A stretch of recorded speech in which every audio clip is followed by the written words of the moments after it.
এটি পৃথিবী এবং এটি শনি গ্রহ। এই দুটি গ্রহের মধ্যে দৃশ্যমান প্রধান পার্থক্য হচ্ছে শনি গ্রহে দৃষ্টিনন্দন বলয় রয়েছে, অন্যদিকে পৃথিবীতে বলয় নেই। আমাদের সৌরমণ্ডলের 4টি গ্যাস জায়ান্ট বৃহস্পতি, শনি, ইউরেনাস এবং নেপচুন, এদের প্রত্যেকটিতে বলয় রয়েছে। এমনকি গ্যাস জায়ান্টের তুলনায় অনেক ছোট মঙ্গল গ্রহেও দীর্ঘদিন পর বলয় তৈরি হবে। এর বাইরে বেশ কিছু বামন গ্রহেও বলয়ের উপস্থিতি দেখা গিয়েছে। তার মানে সৌরমণ্ডলে বলয় খুবই কমন একটি বিষয়, কিন্তু এই কমন বিষয়টি পৃথিবীতে অনুপস্থিত। যদিও টেকনিক্যালি বলতে গেলে পৃথিবীতেও বলয় রয়েছে, তবে অন্যান্য গ্রহের বলয়ের সাথে তুলনা করার মতো নয়। এখন প্রকৃত অর্থে পৃথিবীতে যদি বলয় থাকত কিংবা চাঁদ ভেঙে গিয়ে পৃথিবীর চারদিকে বলয় তৈরি করে, তবে তা পৃথিবীতে কেমন প্রভাব ফেলবে? সেই সাথে চাঁদ ভেঙে গিয়ে বলয় তৈরি না করে যদি দুইটি আলাদা চাঁদ হিসেবে আকাশে অবস্থান করে, সেক্ষেত্রে তা পৃথিবীতে কেমন প্রভাব ফেলবে? এমন কিছু সিনারিও নিয়ে আজকের ভিডিও। আমি জুম্মান আছি আপনাদের সাথে, আপনারা দেখছেন বিজ্ঞান পাইছি।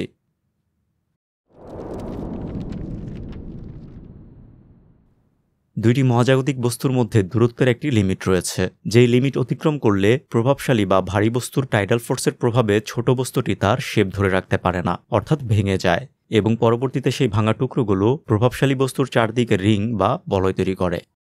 এখন দুইটি বস্তু দূরত্বের যে লিমিট অতিক্রম করলে বলয় তৈরি হবে, সেই লিমিটকে বলা হয় রোশ লিমিট। এই রোশ লিমিট বিভিন্ন বিষয়ের উপর নির্ভর করে, যেমন বস্তুর উপাদান, ঘনত্ব, ঘূর্ণন, ভিসকোসিটি, কক্ষপথের গতিপথ ইত্যাদি। ধারণা করা হয় শনি গ্রহের কোনো একটি উপগ্রহ শনি গ্রহের রোশ লিমিটের মধ্যে চলে এসেছিল, যার ফলে বর্তমানে শনি গ্রহে চমৎকার বলয় দেখা যায়। অন্যদিকে বর্তমানে মঙ্গল গ্রহে বলয় না থাকলেও ধারণা করা হয় 5 কোটি বছর পর মঙ্গলে বলয় তৈরি হবে, কারণ মঙ্গল গ্রহের উপগ্রহ ফোবস ক্রমাগত মঙ্গলের কাছে যাচ্ছে এবং 5 কোটি বছরের মধ্যে ফোবস মঙ্গলের রোশ লিমিটের মধ্যে চলে আসবে। ফলাফল ফোবস ভেঙে গিয়ে মঙ্গলে বলয় তৈরি করবে।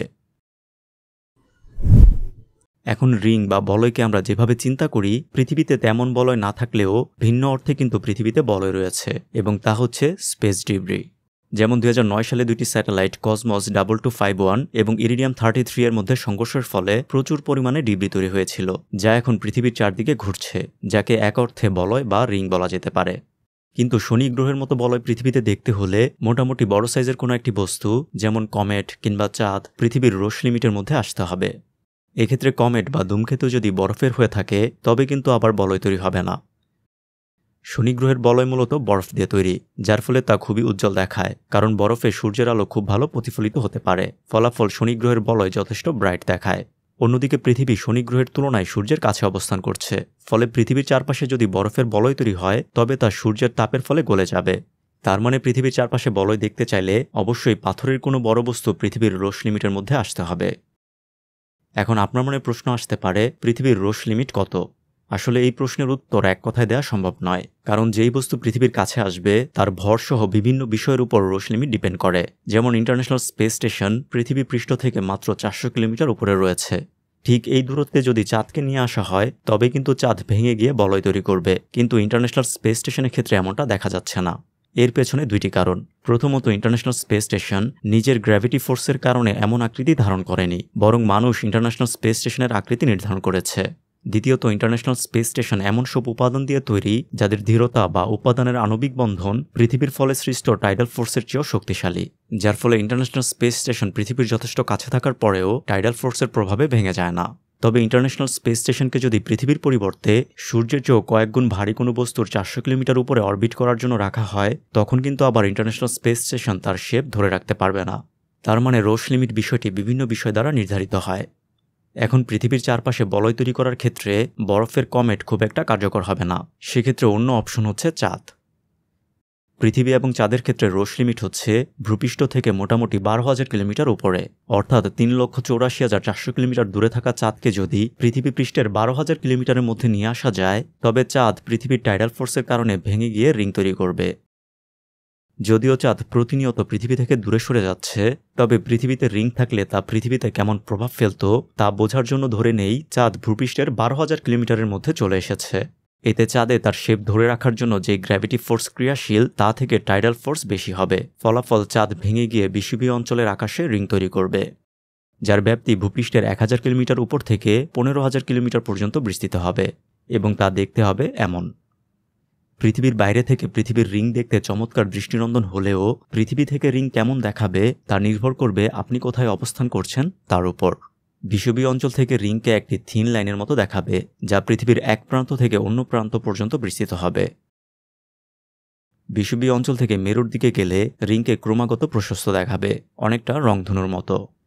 মেরু থেকে রিংকে কিছুটা নিচে অবস্থান করছে বলে মনে হবে, অর্থাৎ পৃথিবীর এক এক স্থান থেকে রিংকে এক এক রকম দেখাবে। সেই সাথে রাত কিংবা দিন সার্বক্ষণিক রিং দৃশ্যমান থাকবে।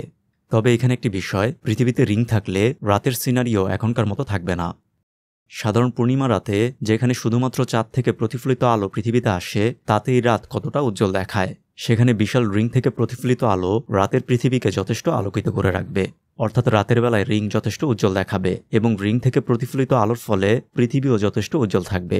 তার মানে বর্তমানে আমরা রাতকে যেভাবে চিন্তা করি সেই অর্থে পৃথিবীতে রাত আসবে না। এর বাইরে রাতের আকাশে রিংয়ে কিন্তু ছায়াও দেখা যাবে, যা মূলত হবে পৃথিবীর ছায়া। এই ছায়া রাতের শুরু থেকে শেষ পর্যন্ত এক প্রান্ত থেকে অন্য প্রান্তে মুভ করবে। এই তো গেল রিং পৃথিবী থেকে কেমন দেখাবে তা।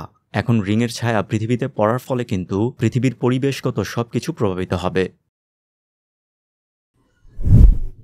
পৃথিবী তার ঘূর্ণনক্ষে 23.5 ডিগ্রি হেলে রয়েছে।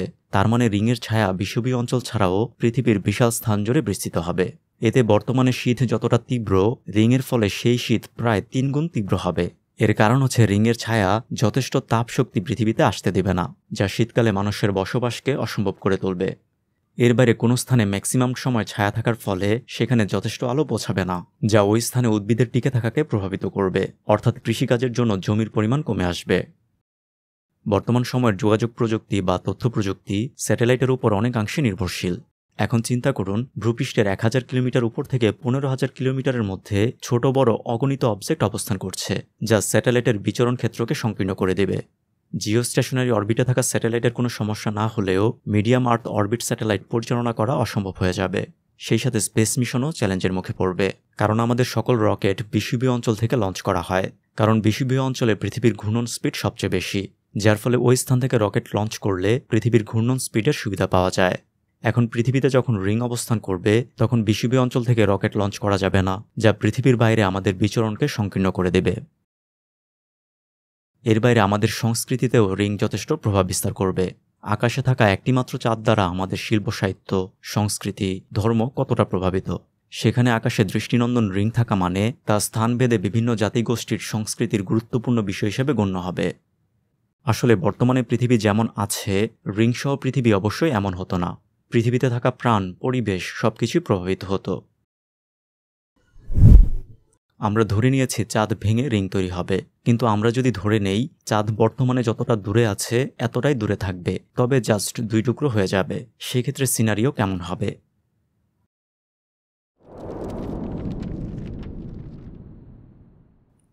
চাঁদকে 2 টুকরো করতে প্রথমে প্রয়োজন হবে বিপুল পরিমাণ এনার্জি। পৃথিবীতে এখন পর্যন্ত তৈরি করা সবচেয়ে শক্তিশালী বোম সার, যা থেকে 5 কোটি টন টিএনটির সমপরিমাণ এনার্জি নির্গত হয়েছিল। এখন চাঁদকে দ্বিখণ্ডিত করতে এই সারের মতো 3000 কোটি বোমার প্রয়োজন হবে, যা বাস্তবে এক্সিকিউট করা অসম্ভব। তারপরেও আমরা ধরে নেই যে কোনোভাবেই হোক চাঁদকে সমান 2 ভাগে ভাগ করা হয়েছে, সেক্ষেত্রে সাথে সাথেই কিন্তু চাঁদ আবার একসাথে হয়ে যাবে, যা হবে গ্র্যাভিটির কারণে। তার মানে চাঁদকে সমান 2 ভাগে ভাগ করে যথেষ্ট দূরে নিয়ে যেতে হবে, যেন টুকরো 2টি গ্র্যাভিটির কারণে একসাথে হতে না পারে। ধরে নেই চাঁদের 2টি টুকরোকে 10,000 কিলোমিটার দূরে স্থাপন করা হয়েছে, সেক্ষেত্রে এরা একসাথে হবে না। এখন এমন ক্ষেত্রে টুকরো 2টি নিচের গ্র্যাভিটির কারণে গোলক শেপ ধারণ করবে, তবে তা সাথে সাথে হবে না। 1000 বছরের ব্যবধানে চাঁদের টুকরো গোলক শেপ ধারণ করবে। সেই সাথে নতুন চাঁদ 2টি কিন্তু তাদের ভেরি সেন্টারকে কেন্দ্র করে ঘুরবে। এখন অনেকের মনেই প্রশ্ন আসতে পারে ভেরি সেন্টার কি? সেক্ষেত্রে আমার এই ভিডিওটি দেখতে পারেন, যেখানে ভেরি সেন্টারের বিষয়টি খুব ভালোভাবে বলা হয়েছে। এখন নতুন চাঁদ 2টি একে তো পরস্পরের সাপেক্ষে ঘুরবে, সেই সাথে পৃথিবীকে প্রদক্ষিণ করবে। তার মানে এক্ষেত্রে পৃথিবীর আকাশে 2টি চাঁদ দেখা যাবে। চাঁদ 2টি পরস্পরকে 25 ঘন্টায় একবার প্রদক্ষিণ করবে, যার ফলে পৃথিবী থেকে চাঁদ 2টির পরস্পরের প্রদক্ষিণ করার বিষয়টি যথেষ্ট স্লো প্রসেস মনে হবে। এখন আপনার মনে প্রশ্ন আসতে পারে, এমন ক্ষেত্রে পৃথিবীতে এর প্রভাব কেমন হবে? প্রথমত, পূর্ণিমার রাতে প্রায় 30% বেশি উজ্জ্বলতা পরিলক্ষিত হবে, কারণ পূর্ণিমাতে একটি চাঁদের total surface area 0.196 square degree, কিন্তু 2টি চাঁদের ক্ষেত্রে সারফেস এরিয়া হবে টোটাল 0.248 স্কয়ার ডিগ্রি। তার মানে 2 চাঁদের ক্ষেত্রে বেশি পরিমাণ আলো প্রতিফলিত হবে, ফলাফল পূর্ণিমার সময় বেশি উজ্জ্বলতা পরিলক্ষিত হবে। সেই সাথে আমাদের বা ভূপৃষ্ঠে থাকা বস্তুর দুইটি ছায়া দেখা যাবে। তবে জোয়ার ভাটায় তেমন কোনো পরিবর্তন হবে না, কারণ দুইটি চাঁদ যেহেতু স্টেবলভাবে পরস্পরকে প্রদক্ষিণ করবে, ফলে একটি চাঁদের যে ভর ছিল, দুই চাঁদ সম্মিলিতভাবে সেম ভরের গ্র্যাভিটেশনাল পুল তৈরি করবে, যার ফলে পৃথিবীর জোয়ার ভাটায় তেমন পরিবর্তন হবে না।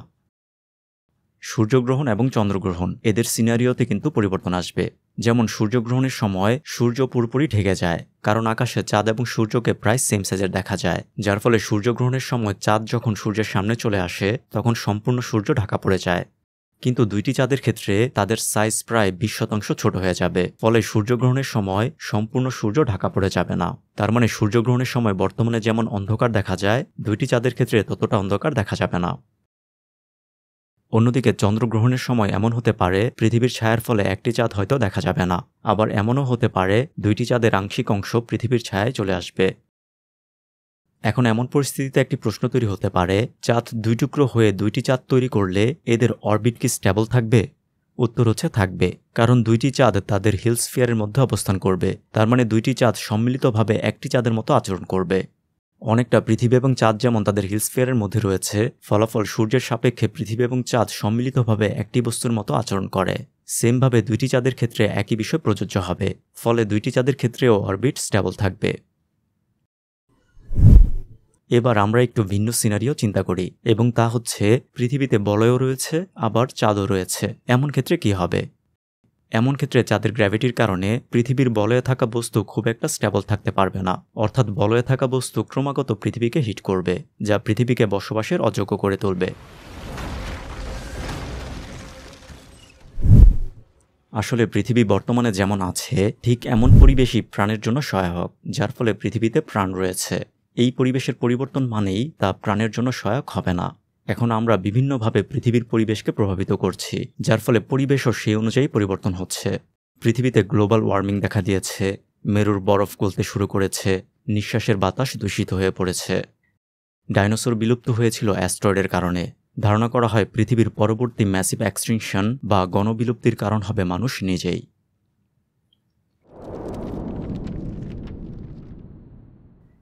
ইলেকট্রনের মতো সাব অ্যাটমিক পার্টিকেলে কোয়ান্টাম টানেলিং মানুষ বহু আগেই শনাক্ত করেছে, কিন্তু তুলনামূলক বড় বস্তুতে টানেলিং ছিল বিশাল অর্জন, এবং যারা এই কাজ করেছিলেন তাদেরকে 2025 সালের ফিজিক্স নোবেল দেওয়া হয়েছিল।